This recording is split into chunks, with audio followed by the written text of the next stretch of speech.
Well, hi. Hi, Chris. Hey, Paula, how's it going?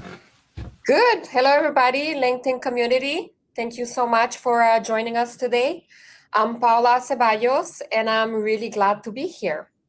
I lead conversations and initiatives around AI and leadership here at CGI. And I spend a lot of my time helping organizations make AI real, the real deal. Not just from a tech perspective, but more from like a human one. And I'm especially passionate about what we make sure people, especially women, we are part of shaping what AI becomes. And for that reason, I like this type of events because this conversation is really personal for me, as I am a woman supporter, and I'm joined today by someone super special that I work hand in hand. And I wanted this conversation because he doesn't just talk about this stuff. And by stuff, I mean AI. He actually shows up as an ally. So, Chris, over to you. Sure. Welcome. Thank you, Paula. Appreciate the, as always, the kind words and stuff. And as you know, anything I can do to be, doing more events with you and having these types of conversations, I'm in. So I'm really glad to be here. So as Paula is saying, I'm here at CGI. I'm the head of AI for CGI Canada. So I get the opportunity to focus on AI across our organization, across other organizations, and really see what's going on in the industry. So um, that's something I'm trying to bring to here is a little bit of information. We're talking about, what is the future of leadership and influence, AI and women in tech. So bring some of that, but also I'm not just here to show up as an AI guy. That's kind of what I do. I will say is my day job, but really the reason I'm here is because these conversations matter. What really matters to me is a few things, and I'm sure we'll get into it because there's lots of time for us to talk on these things, but how AI is shaped in organizations and the people who are there creating that is important. And we need to have the right people there and a diverse people there. And frankly, I don't always see that. So we'll talk a bit about that, I'm sure, but also what does that mean? And for leaders that are here listening to us today, what should you be doing? And what am I doing in that? What accountability am I taking as part of that? But giving some things that I'm seeing that are working. So, when you ask me to be here, easy answer, yes, let's do it. So really excited to be here. Cool. So here's where we're gonna take you today. We're gonna be talking about three things, and we kind of structure ourselves because Chris and I can talk for hours. So we need to make sure that we are a little structured. So first of all, why this AI moment can be actually different for women this time, with all the changes we've seen in the past years. Um, Second, why isn't it yet?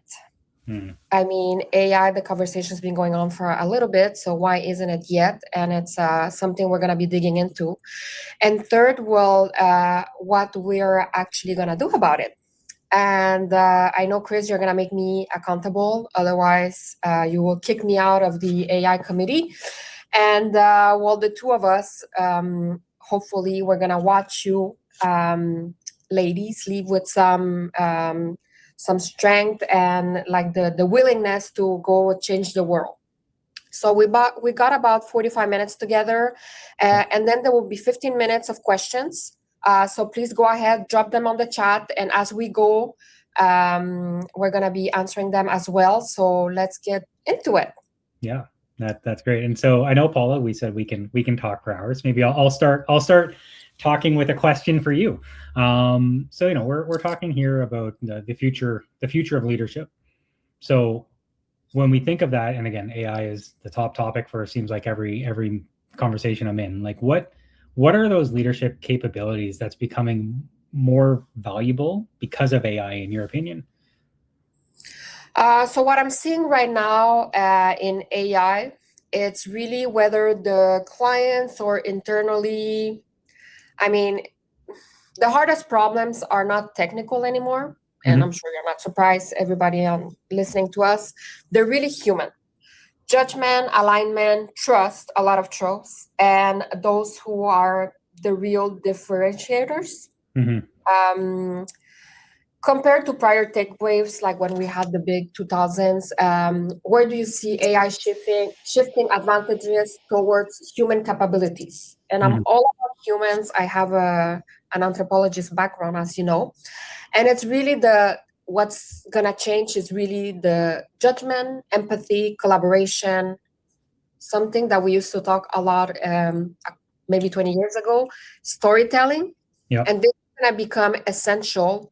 And of course, the conflict of navigation. Yeah. Like, I don't know, like what you're saying there, I think we're starting to hear that more and more, like, right? Like it's not about AI, it's about how do you actually leverage it and how do you use it. But that's still super vague, right? Like that doesn't really mean anything when we say, oh, it's a, it's a people problem, not a technology problem.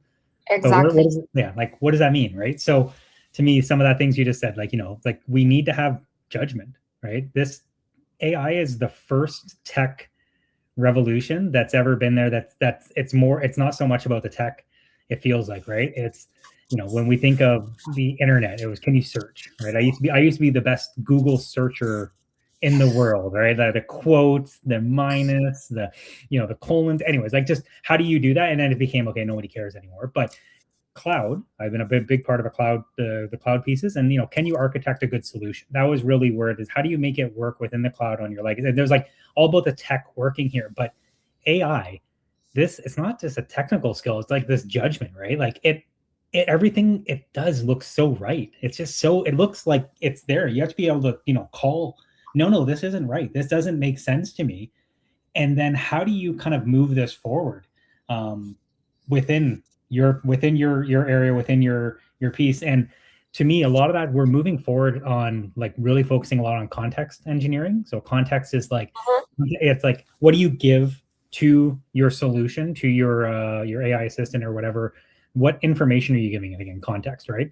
But it's not just dumping a SharePoint. It's about having this, like, really good knowledge of what's happening, what it needs to know, and how is it going to work throughout that. And a lot of that is that the human capability that you need to bring. And that's something I think that a lot of women on this call can be like, okay, I've got that. That's what I do every day. That's why I'm an expert. That's why people come to me. Like, that's something that, it wasn't something we could before on these other ones always draw on our personal experiences that we had. It was always our professional expertise. This, we need both. So this is an opportunity to step up and do more, right? Like that's the difference I see this time. Yeah, that's a good point. And just the fact that you mentioned context engineering versus storytelling. At the end of the day, it is the same thing. We're just kind of changing words. And just to go back, I can't believe you were like a Google expert on research. I mean, was this even a thing? But anyways, that's not the conversation today. We have better subjects to discuss, which brings me to a question for you, Chris. And I know I'm the first ones to challenge you all the time as you lead the AI practice in Canada. Yeah. We are still seeing women underrepresented in AI, and especially in senior ranks. What do you think is the real bottleneck?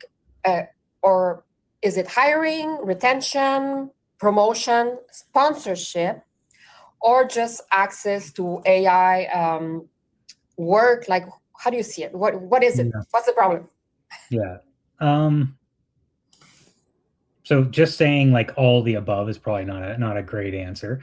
But like, so we hear this, right? We're saying, hey, we need to do better. We talk about this, like, and even like in the seat that I'm in, the meetings I'm in, we like, this is a front and center topic. And what I never want to hear is, well, it's hard. It's hard because, and I'm like, okay, I don't want to hear it's hard because, like, I'm here. I'm in my job to solve hard problems. So solve them. What are we going to do? How are we going to do that? And that's something that I push back on pretty hard. At least I try to, is that it's not just like, we don't make excuses, accept where you aren't doing better and do better. And that's obviously not where it ends. But, you asked about, like, hiring and retention, promotion. Like, yes, we need to do better and we will. But those are, like, to me, that some of that's just a secondary, not a, like a, it's a, the what is that? Not it's a trailing indicator on what the problem is, right? What's the leading indicator? Because that's how you make change, right? We don't just want to measure after the fact. I want to measure before. the high visibility work is something that's there. And something that I talk about often is that there's a bias that all of us have. And you can say, "Oh no, I'm not biased." Like I'll say, "Hey, no, I'm not biased at all." We are. We are. But the biggest thing is recognizing that you have these unconscious cognitive biases that you need to get through and get past and ask yourself and challenge yourself and have people like Paula going, "Hey, Chris, do better." And me saying, "Okay, cool, let me do better." Like that's one thing that I see. And when we talk about the high visibility work, it's not just about, oh, I'm going to give, like, I'm going to pick on you, Paul. I'm going to give Paula an assignment that, a cool AI thing. No, I want to give you like real, impactful, high visibility work and really understand what that is, and projects that move the needle. Like that's where like the opportunities start to come from, and having that pipeline of people to and pipeline of women to bring into that. And if you say, well, I don't have any women available, well, okay, so now you've got a problem. You need to solve your problem. Where are those people? And start looking for them and making it your mission to find how you're going to help in this space. Yeah, but Chris, women are already doing a lot of AI work. Yep. We just don't call it that Mm. way. Yeah. I question for you, like a follow-up question. So if you're not in the room where AI decisions are made, Mm-hmm. But we're still being impacted, Yep. what would you say, like, instead of me waiting for Chris to give me an assignment, because then it can be really long, Yep. like, how do you just kind of take over that? Like, what would your suggestion be as our ally? Yeah. So something I talk about often is that, again, when we're talking career stuff here, you care more about your career than I do, right? I do care about your career. I care about other people's career that I work with, but you care more than I do. Just like I care more about my career than you care about them. So that's there's an ownership that's there of calling out, hey, this is something I want to do. And it's uncomfortable, right? And it's not always a position that women have put themselves into, of saying, I'm going to call out saying that I deserve to be in the room. I deserve to be here. And this is how I think, feel, and believe about myself. And working with your leaders, with your sponsors, with your allies to really call out what are we going to do together, and what am I going to do? Again, I'm role playing myself as the woman there, to move this forward. But that's Yeah. like that's important. And if you talk to people about how they got to where they are, if you talk to women who got, it's very often that you find those pieces, and it's about figuring out where that is, and how you can move that forward. Like that's the number one thing that I say. And then when you find your allies, when you find your sponsors, leverage them and hold them accountable for how they're going to help you. That's kind of where I would like kind of focus on. I don't know, is that is that me what you're thinking, Paula? Yeah, no, it makes sense, because I think it's important in this type of conversations that we put it out there. It's really up to us women to go there and take our place, take our space, lift our hand and say, hey, I think we always talk about curiosity, but beyond that, we have to take action, and we can't hope for the best. We really need to be there, and it's like, be involved. And honestly, what I see from organizations, Chris, it's not even a capability gap. It's not a talent gap. It's really like the confidence and the exposure gap. Yeah. It's really how to relabel it. Yeah. So on that, all right, like you talked about the confidence and the gaps you're seeing. Like often you see, like I see like women, they're hesitating to say, like, I'm AI ready. I'm an AI expert. I'm the AI person you should talk to. Have you seen that, or have you seen how people kind of can close that confidence gap inside organizations? Yeah, I see it all the time, and it's just, for sure, we have to deconstruct the way we were kind of built, if you want. There's also a cultural effect, but it's just like little things. Like, I just heard from somebody, the chief HR officer at a company. She said that her most of her staff, they don't like to use Copilot or ChatGPT, whatever, because they feel like they're cheating. And just that, it's like, no, at the contrary, and we're trying to fight this. It's like, how do you use these tools instead to upskill you, uplift you, and make you gain, like, be more productive? So it's really like changing that conversation, that if you are using these tools, you're not cheating. and obviously people are cheating sometimes, but you know what I mean. It's Yeah, just really kind of using it to your advantage and take it as an opportunity. So we are seeing it all the time, and I mean, I'll be the first one. And how many times, Chris, I'm like, I'm not an AI expert, you are, and you're like, no, Paula, you are an AI expert because this, and that. And I think that's when it's nice to have sponsorship. mm-hmm. Like I see it in anyways, for me, I have a big voice and it helps me tremendously. 100%. Yeah, that imposter syndrome is real, right? Like Yeah. we all feel it. Everyone feels it, but in particular, you're going to get that with women being assertive and pushing things forward and claiming things that take the confidence to do that, because often you're told not to, right? You're told, oh, just, be quiet. It's okay. Like, like that, that's depending on your culture, depending on your upbringing, that's been ingrained in a lot of women. And that's on also the leaders to pull that out and to Yeah. make that visible, make it available, right? Yeah. Don't show off. And I would say the contrary. We have to show off.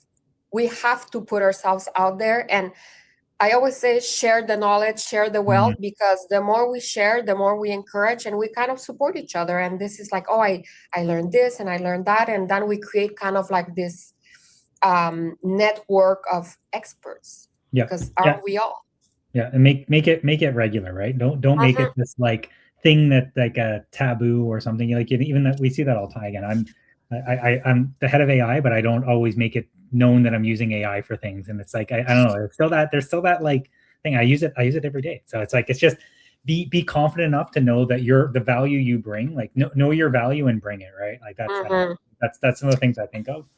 But on that, so yeah, cool. So you're AI ready. You're doing that stuff. Like what about like how do you stay in the right roles to grow in AI and tech, like especially with say for yourself, you're saying, hey, you're an AI expert here at CGI, and you're one, you can feel like one of few, right? Not that there's just a room that there's a ton of people there. Like what do you see as being important to have those right cultural conditions to stay in the roles and continue to grow? I think what's really important is we talk about curiosity a lot, but at this point, it's going to be trial and fail. And it's okay. And I'm going back to your angle when you say about taboo. Yeah. It's okay to ask for help. And it's okay to share when you find a good case, is to share what you've learned. We were not born expert. We're not just like, especially we're seeing it with the younger generations out of university. This generation, they're AI ready. Yeah. So how can I learn from the new grads? We have to be in this portion. We have to be humble, and only in this portion, huh? Yeah. So everybody has something to learn from somebody. So really see what is the value, and it's okay if you fail, and it's okay to ask, we're not all prompt engineers. It's okay to ask, how did you build it? How did you do it? Because we were not born into this change. The change is happening now. The transformation is now. So I think it's really important that we stop having fear and we just kind of go head first and take the plunge. I would say take the plunge and start asking questions, get familiar. I was giving an example. We had a conference on Tuesday at CGI, and it's like I was in the train and I started training myself on Claude. And honestly, it is overwhelming. So about the taboo part, it's okay to say that it's overwhelming. So I'm saying it out loud. I felt overwhelmed, and after 40 minutes, I couldn't take it anymore, because it was, at the same time, it's so cool and so exciting. It's like all the possibilities that you can do with a tool. I had to shut it down and just put my music and kind of look outside the train and the window. And I was like, oh my God, there's so much to learn, so much to do. But if we don't start now, when is it gonna be? Everybody's busy. We're all busy. We all have works. We all have responsibility. So like really take the plunge and, baby steps if you need to. But just that 40 minutes, I'm ahead of the game already. Yeah. Then like, Does that make sense? It makes sense. Again, something I say often, the best time to plant a tree was 20 years ago. The next best time is today. Yeah. Like I like that. I wish I had more time. I wish I could do more, but like starting now is the best time to start if you haven't already. So I know like we've also been getting questions in the chat. Do you want to maybe grab one or two from there? Just as Sure. again, I got one here that I can throw out there. One of us can answer. So Nimra asked, as a leader, what's the best strategy to calculate benefits for AI tools? Currently, it seems like a lot of companies are using assumptions. That's So a big question. yeah. Like if you want, you can start and I'll go, or I'm happy to jump in too. I mean, we are using assumptions just because it's so new and not everybody is up to speed. So you kind of have to hope for the best at this point because we're not all going at the same pace. Mm-hmm. Yeah. So assumptions at this point, it's normal. Eventually, it will be, I think, on time saving. We were able to see it for, let's say, for my role, I was able to save time in certain tasks that I do, and this was clear. It was concrete. I was saving at least 2 hours per versus 6 hours that I used to work on a document. So the time saving is real for me, anyways. Yeah. You have a larger view, Chris. Like, how do you? Well, again, I think you hit part of the nail on the head there, right? Like it's not, again, I often say I don't care about AI. I don't care if AI works. I know it works. What I care about is business outcomes. So you said you're saving time. That's something I want. I want to measure how much time were things taking before versus now, and before and after. If I'm able to do more, again, we're in a consulting firm, so we do a lot, proposals, we do client deliverables, we do these different things as part of what we're doing. How much faster am I now than I was before? How much has my quality increased?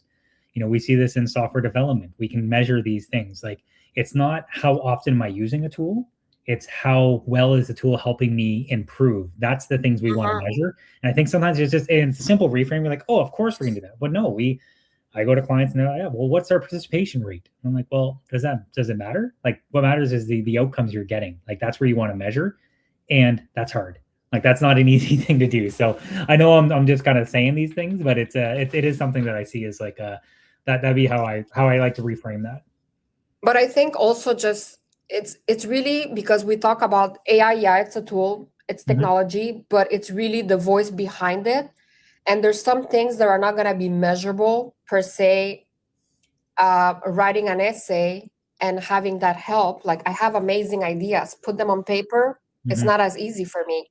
And just gaining that also self-confidence, it's worth millions for me, but I cannot put a number on it.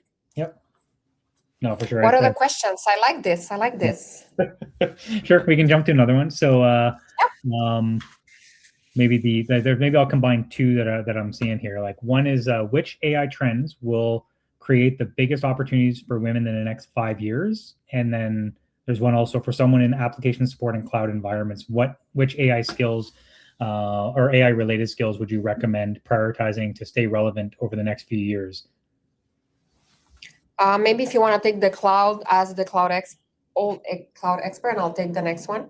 Sure. Well, so one thing, and there was a mention of over the next few years and 5 years. Like, man, like good luck predicting. I feel like I'm like always like behind on trying to figure out where things are going and where they've been and things. And it feels like 6 months is a tough enough horizon to predict on. But really, where I'm seeing a ton of opportunity for AI is being specific in your role of how you're leveraging AI. So it's a general answer to start, but I'll start. Okay, so someone said, someone application cloud environments, and that type of thing. So how can you become the expert in that? And so we're seeing a lot in software development pieces where it's becoming like more. It's knocking it out of the park on how well AI is reacting to it. Customer support as well, the application support. How can you find those different things and create these tickets? But it's finding that niche within that. If it's going to be you're in the business analyst, business consultant, like a business side, how are you going to leverage these very specific pieces that are going on? I mentioned context engineering is something that is a big skill that didn't exist multiple quarters ago, or it existed, but it wasn't as big of a challenge. soon enough, context engineering won't be a problem, right? These context windows get bigger and bigger. There's more and more that they can fit, and it gets easier. It does a better job. There'll be something else, though. It's about finding those niches and then pushing them forward. And there's no one answer, but I always look at role-based. Within my role, what's needed, and then my own skill set of what do I bring to the table, and how can I do that? How can I do that in a better way? Find your superpower and amplify with AI is what I would always be looking at. So just the example of application support in cloud environments, I would be all over the automated deployed DevOps skills that need to be there to do more in that. And if I'm in the development standpoint, having that harness engineering type of stuff, and I'm getting too technical, I know, but like being able to do these skills and knowing what they are and how you can do them, that's going to make you the most valuable person on the team. And to go back to the questions, so we have what leadership qualities will become most critical for executives over the next 3 years, and which AI trends. To answer that question, we keep saying keep the human in the loop, and I think it won't be the most technical trends that will create the biggest opportunity. It will be really where the technology meets the human judgment, the human trust and influence. And I think that's where the gap is missing, and we don't talk enough about it. So it's really to interpret outputs, challenge decisions, apply context and ethics. And there's already a lot of research saying that for women leadership, all these qualities and collaboration, judgment, multi-stakeholder thinking are already over-indexed. And this is, you can do your research. There's so many that are so important because women leaders, women are better leaders. I'm just going to put it out there. Because of this, because of these skills that we have and the soft skills that we might say. So it's really how we make them to merge them together. That will be my honest response. And obviously, like trying to make it more responsible, ethically. If we're not involved shaping it, the bias are gonna stay. So we need to also, we're on a mission because we need to change the conversation. And so like AI governance, ethics frameworks, data analyze, risk and compliance strategy, a lot about strategy. I think those are going to be very important, and it's all like communication and storytelling at the end of the day again. Well, and it's funny, all these skills that the soft skills that we're being told to deprioritize before, and that's not what makes a real like that's not what you just need from a leadership. Like that's all of a sudden these are the things that you need to be a leader. Like it's amazing how, and again, often people say, oh, everything comes full circle. That's not full circle. That's an abrupt change that we haven't seen before, and is an opportunity for women to do more in that. Yeah, and thankfully, tons of women, they didn't put it aside and didn't get rid of all those good soft skills. And so now they're fresh and ready to take action. I wanted to bring also in the leadership another question for you, Chris, because I know you are a big participant, and I think it's important you say it out loud, put it in the universe. And what's one sponsorship move senior leaders can do to accelerate women into these seats? I'm sure we have some executives on the listening. What would be an action that they can take on? So to me, it starts with it's about being more than a mentor or an ally. Like I want to be that. I want to mentor people. I want to be their ally, but you need to be a sponsor. And there's a different, you said, what are the sponsorship moves? I think you said that's there's a difference, right? There's a difference between mentoring and sponsoring. Yeah. So that's one thing. And it's not about spreading sponsorship across to 30 people. Like that doesn't work, right? It's not peanut butter. We need to focus on who we're helping, find your champions, find your people you're sponsoring, and people or person who you're sponsoring, and help them. Show that you're helping them and do actual actions, right? So, you got to check your bias. We talked about that. That's something that I constantly think of, and personally is, what bias am I bringing into here? It's funny because it's something that I love about AI is that I can actually, like, people are worried about the bias of AI. I'm glad that we can actually measure bias in AI, because you could ask me, Chris, are you biased? Oh, no, I'm not biased. I would never just put, Johnny into a opportunity that I would not put Sally, just because of the difference. But you can test AI for that. You can't really test me because it's not the same. Like, you can actually test models by, anyway. So that's something I find to be intriguing, to do on that, and also to recognize it within our systems that we couldn't have done before without the ability to see this data. So anyways, like that's something I think is super interesting, which I'm sure we don't have time to dive into. But real actions, again, I kind of touched on it before, but I want to maybe reiterate it because I think it's important, is it's more than just POCs. It's not just giving cool work to get people excited. It's about real, meaningful, impactful opportunities that are tied to P&L type of outcomes, extremely high visibility client outcomes or internal outcomes that the CEO or the C-level team cares about. And being, and again, we're talking about the senior leaders, what should they be doing?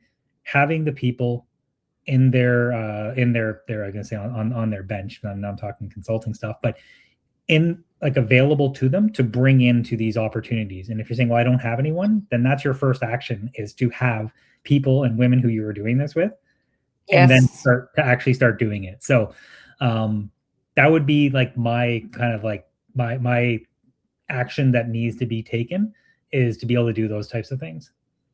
Yeah, I like that. Yeah. So, but again, Noted. yeah, and now you're going to say, and when have you? Anyway, so like, I'm talking about, the sponsorship kind of moments that I'm saying these are what we need to do. But what about, again, you talked about how you've had different opportunities in there. Like, what moments helped you step into real tech or AI influence roles? Like, what maybe, like, is there something that comes to your mind of what you could maybe speak to? I just decided that I was doing it. No, but for real, for me, the big turning point was when I stopped waiting to feel like an AI expert, and just started stepping into the conversation anyway, because everybody has value and everybody can bring value, and the more diversity we bring, the better it is. Mm-hmm. And of course, you know me, I ask a lot of questions. I love to challenge people. So this is a big one, especially you. And I started kind of connecting the dots. And then I started thinking how I can actually influence AI being built in our company. And not just the technology, but our teams. Like, we work with tons of humans. How do we influence and help them in this whole tornado that we're living? So it's really that. And I'm not gonna lie, you did kind of push me through this taking over. But yeah, it was really one day I woke up and I'm like, Chris is right for once. I am stepping into my role, and I started just collaborating with everybody, and obviously doing a lot of reading, research, because I like it. And that's when I also realized that the human aspect was going to be so important. Yeah, I'm glad this is recorded, because I did hear Chris was right. I think that might be the first time I've heard that from you. I'm sure. At once. Yeah, exactly. And I'm glad only. you put a caveat. I'm gonna cut it though at that point, just to make sure it's there, just to put, and maybe that'll be like my ringtone or something, if that's still a thing that people do. But yeah, like the idea, like, like, don't wait for permission, right? Don't wait for perfection. That's kind of what I'm hearing from you, right? Like, don't wait for the title, create the opportunity. Mm-hmm. Yeah, like that's meaningful, right? Because, like, it goes, again, it feels like we're hitting on the same points, and I think that's important to think about, though, right? Like, that matters, right? Like, those are the things that really jump out at people, of like, what can I do, and here's an action you can take. Yeah. And it was like you were saying before, it's really like, if I care more about my career than yours. So it's like a two-way street. So it's up to you to also nominate yourself. Yeah. If you start learning, why not show it? And AI is changing every day. If you read if you go on Instagram, it's like, what did you miss in the last 3 days? And they make you panic, and it's almost like, oh my God, what did I miss? And it's always the same news that repeat themselves. It's just the algorithm. But it's just like putting yourself out there and reaching out as well. And talking about sponsorship, if nobody's sponsoring you, also think about what should you be doing more. The responsibility is on you as well. So don't hesitate to reach out and ask people, do you want to be my sponsor? Do you want to coach me? Do you want to, it's okay to go ahead and just kind of ask them, can you help me with this? I'm not sure about that. And I think that's when we sometimes tend to not take the plunge and really go ahead and that's when I think the good sponsors or coaches, that's when they kind of send you back with some work. So when the first time we built that AI deck, I went to you and it's like, Chris, do it kind of thing. And you're like, no, I'm not doing all your work. Send me back. It's like, okay, so you take this portion and you bring this. And it kind of put me uncomfortable because that's when the first time I felt, oh my God, he's the expert. I'm not the expert. How can I bring value? But then you kind of forced me to be uncomfortable and take a different seat. And when I tried that different seat, I was like, oh, I like this. That's when I realized that it was fun. And finally, I kind of knew more than you. So that was it. Yeah. And actually, you mentioned something there, right? Of not waiting for perfection, being uncomfortable. That goes for sponsors too, right? Like I personally, again, I mention this often, it's not always comfortable when you're like, hey, Chris, do you want to come and talk to this thing? And I'm like, why do you want me? Like, what don't you want a strong woman who isn't a leader? And we have many of them in CGI, but it is important to be like, okay, but I can bring value. I can help on this as a sponsor, as an ally. And it's not always perfect. I say the wrong things. I'm not always, the language or the actions I take aren't always going to be perfect. Cool.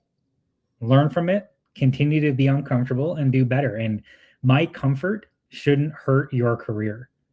And that's something that I forget where I heard that in something I've done. Cause I really do have a passion for helping in these different areas, from a women's standpoint, from a minority standpoint. I think there's a lot we need to be doing that isn't still being done. And I do as much as I can, but I can always do more, of course. But it's not about being perfect, and it's not trying to be perfect. It's trying to be real and using my position to do better, and calling out some of the people who want to do more, some of the sponsors who want to do more. Just do it. You need to do it. And again, your comfort shouldn't impact someone else's career. So just keep those things in mind. Yeah, I like that. And it's nice when everybody, again, going back to the taboo, the imposter syndrome. I like it, Chris, when you just put it out there that sometimes you are uncomfortable. And so it's a win-win situation when we share our knowledge. Yeah. Do we have more questions? Do we have time? Yes, we have some time. Do you want to take another question? Sure. Let's jump around. So there's someone helping to feed us in questions, so I'm not always sure which ones which ones we hit and which ones we haven't. So maybe as I'm just going to go down to the bottom then, because I feel like I'm rereading them. What are the differences between the AI models available today, and how should each model be used to maximize efficiency and effectiveness for specific tasks? And that came from Ally. I don't know. I on that, I'll jump in on this one, man. There's no right answer right now, right? And again, I won't go too deep, but talking about on the software development or even on the different frontier models, Claude came out with Opus 6 and everyone went, oh man, this is amazing. And then they came out with Opus 7, oh, this is 4.7. Oh my God, it's even better. Some people are complaining it's not that good. And then Codex is better, but then Gemini, there's always another one that's coming out. To me, it's not about which model's the best. It's about, one, can you learn how to use a model effectively and then start to identify the differences yourself on that. It's more about learning how to use than one of them doing it for you. And if you're, as a person, it's about having that system for learning and for changing and for adapting to what's new. You just mentioned, Paula, you're working with Claude now. Cool. You're going to learn from what you were doing before when you're using ChatGPT previously. Yep. Now you're using Claude. You're going to see differences. You're going to see better and worse. But then when the next one comes out, or if there's a change that you want to go to, it becomes easier to change. It's just like learning. As you learn more new skills, you learn that it just becomes a system that you can bring in. The same for organizations. That's what I talk about all the time. It doesn't matter there's no one solution. It's about how do you innovate and bring that in. Like that's the biggest challenges I see within that. Right now I've been having a lot of fun with Claude Code and Claude Chat and stuff like from Anthropic, but at the same time there's other ones like Codex is knocking it out of the park right now for different things. So yes. It's it's the answer is it's always going to change. And like you said, what did you miss in the last 3 days? I'm sure there's something is going to come out. Panic. For 3 days, you didn't read the news. Yeah. And so going back to our conversation, you know how you're all about action and commitment, Chris. So I look at the time and I want to make sure that we take concrete action. Yeah. But for both of us, because I know how you love to challenge me. Right. So what's one concrete thing that we can do in the next 30 days moving forward? And I invite everybody listening to us to do the same and perhaps challenge your teams or your colleagues. So Chris, I'll let you go first. Okay. So one thing, and again, we're working on this together right now. We're creating a champion network in CGI for different personas, for different roles. And one thing, maybe like a quick story from myself. Like we brought together some of our best software delivery AI experts in CGI. Brought them to Montreal about a month ago, and I was kind of like pulling it together and kind of facilitating some of the conversation with other people.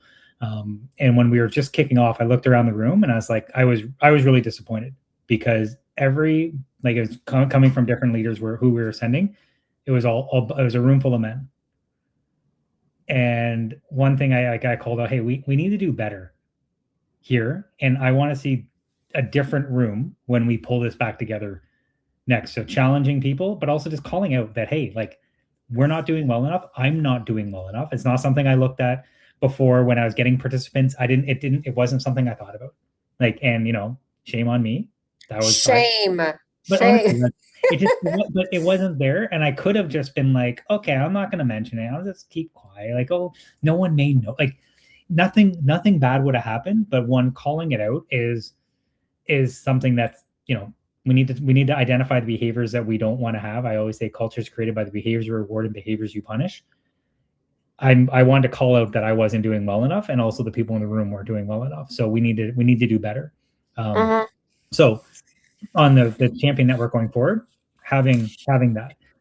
So finding those areas where you're not doing well and identifying them and being real with yourself. Like I don't want to I can always find the things that I don't have any control over and I can't do anything about. That's not the ones I want to attack. I want to attack things I can do and that are going to make a difference. So that's something I would say like that personally I'm doing on here is finding those and doing better. And making sure that we because we do have experts that we can pull on. It's just about finding the people and having that as being part of what we're doing. And I mentioned it a couple of times now, but to the leaders who are sponsors, who are allies, make sure you have that bench of people or persons who you are sponsoring and pushing forward and challenging. And if you don't have it, get it. If you don't see that being something you're doing, do more of it. You're a leader. It's on you to do it. So that's kind of what I would challenge people to do. But maybe you, Paul, how would you answer that? First of all, I wonder who challenged you in that room when I saw full of men. Thank goodness I'm always around to keep you in check.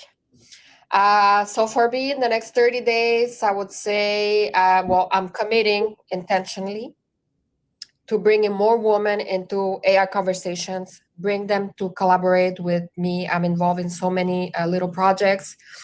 and whether there's client discussion, internal strategy, opportunities, what we're working on, to really get them to participate and kind of bring them in and promoting it into the office. I think that's really gonna help.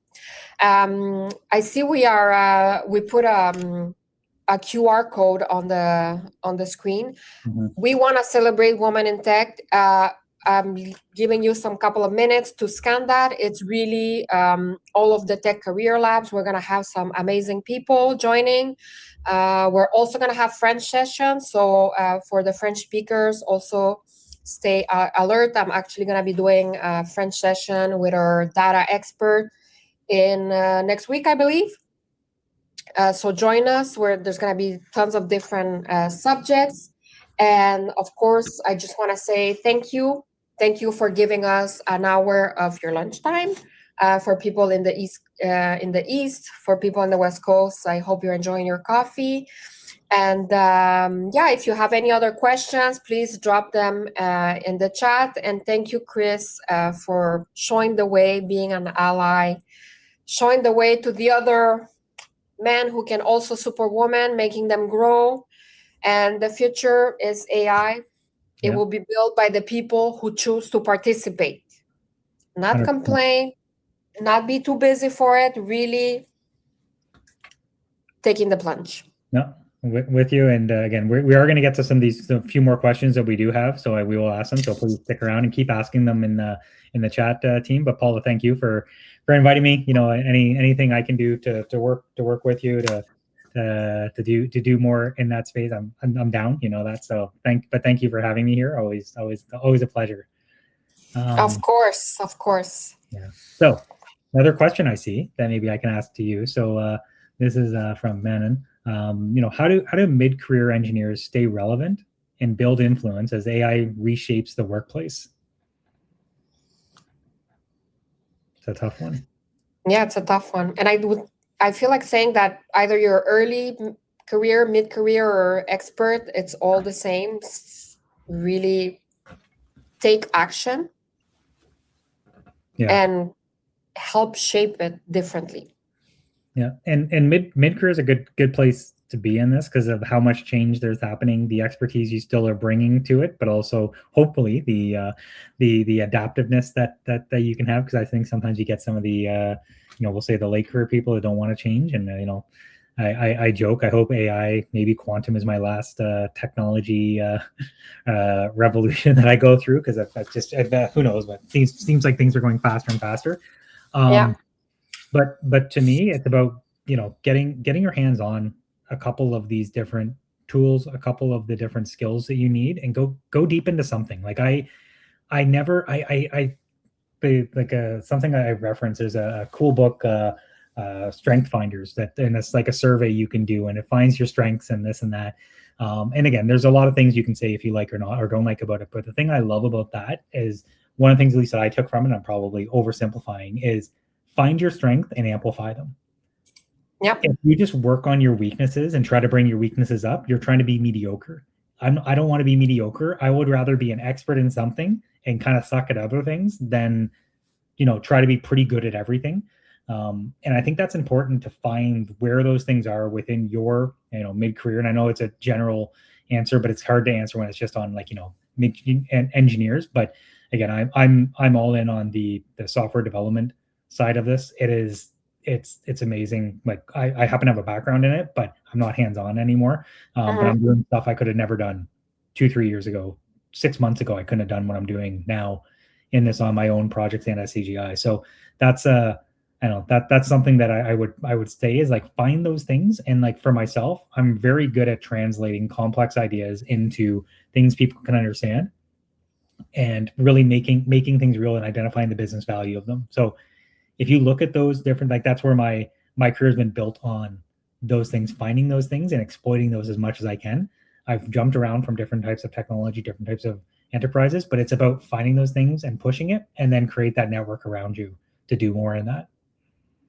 And I think, just if I can, to close that question, be an active actor, really participate, make the change as a mid-level you're in the right place, and it's really create the future, basically. Mm-hmm. So I think that's also really, really important. Don't wait for it to change or to build itself. Like, be an active participant. Yeah. Yeah. So last one I see, maybe we can just quickly touch on. Sandy, how many projects has CGI taken from pilot to production, and can we share some insights? It's a lot. Like it really is. Like I know some people talk about how is AI. There's like these weird studies that come out like 95% of projects. Like I'm not seeing that at all. Like there's a lot of value being produced by AI right now, and like that. Like I would say it's in the thousands, easy that we've gone from pilot production working with clients. Now it's a hard answer because there's 95,000 people at CGI across the world, across many different countries, and so it's hard to have pure visibility into everything that's going on. But it's a lot, and even in Canada, it really is a lot. The biggest thing I would say to people who are stuck on the pilot is, again, very often people create demos, not pilots. They're testing technology. They're testing if something can work. I don't care if it can work. I care, can I produce business value in something that works within my organization and within my area? It's the same thing. Like you mentioned, Paul, you're experimenting with Claude, but it's to do something with Claude. It's not just to see, like, I'm not just going to test if Claude versus ChatGPT, like what is the differences? What can I use it for to do better in my daily life and to do more work in this space, to have new outcomes I couldn't have produced? Like that's going to get you to say, yes, this works, or no, it doesn't, as opposed to just continually having two tools you're testing around with, right? Like it's about creating that system that you can work on. And again, we don't have time for me to go into all my spiels on systems and stuff, but the ones who are successful have a system for experimentation, innovation. The people who are successful have a system for doing that. They're not just trying stuff out to see what happens. They have an outcome they're trying to create. Thank you, Chris. I like that. So the biggest opportunity here is really AI now. It's being built and it's shaping. It's really how we're going to help it shape itself. And that's where women should be. And we deserve a seat at the table. So let's just go ahead and make it happen. And I think on that note, thank you, Chris. Thank you, everybody. Enjoy your the rest of the day. And please join us for our next conversation on AI. Thank you, guys. Thank you, everyone.